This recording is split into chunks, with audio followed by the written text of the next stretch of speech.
Hey people, hi. So, like, the backdrop சூப்பரா இருக்குன்னு நினைக்கிறேன். It's very beautiful actually. நம்மள நெறைய பேருக்கு வந்து ஒரு ட்ரீம் இருக்கும். எப்படின்னா, ஒரு லாங் பைக் ரைட் போணும் அப்படின்ட்டு. சில பேருக்கு வந்து சோலோவா போகணுன்னு ஒரு ஆசை இருக்கும். சில பேருக்கு வந்து அவங்க லவ்ட் ஒன்ஸோட போகணுன்ற ஆசை இருக்கும்.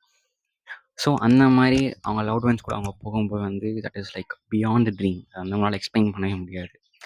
பட் அத நான் எக்ஸ்பிளைன் பண்ண ட்ரை பண்ணியிருக்கேன். எனக்கு தெரிஞ்ச சில தமிழ் வார்த்தைகள போட்டு ஒரு கவிதையை நான் ட்ரை பண்ணியிருக்கேன். ஸோ, அந்த கவிதை உங்களுக்கு பிடிக்கும்னு நம்புறேன். உங்களுக்கு அந்த கவிதை பிடிச்சா கண்டிப்பா அத நீங்க உங்க லவ்டு ஒன்ஸ் கூட நீங்க ஷேர் பண்ணலாம். So, here we go. சுட்டெரிக்கும் சூரியனும் நீண்ட நெடுஞ்சாலையும் காற்றில் உன் கூந்தல் வாசமும் என்னைக் கட்டி அணைத்த உன் இரு கரங்களும் சாலையோர பூக்கள் சிரிக்க பூஜைகள் ஏதுமில்லாமல் நீயும் நானும் செல்லும் ஊர்வலம் இதுவோ. என்னை விட்டு விலகா நிழலும் நீ தொட்டு அணைத்தவுடன் வெட்கத்தில் ஓடி ஒளிய வழி தேடுதடி. முத்தே, என் மாமன் பெற்ற மயிலே, நான் பெற்ற இப்பிறவி பலனோ உன்னோடு நான் செல்லும் இப்பயணம்.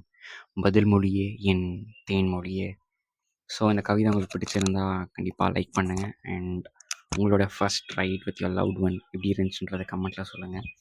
அண்ட் இந்த மாதிரி நிறைய கவிதைகளை ரசிக்க மறக்காமல் இந்த சேனல் சப்ஸ்கிரைப் பண்ணிக்கோங்க. Love you all. பாய்.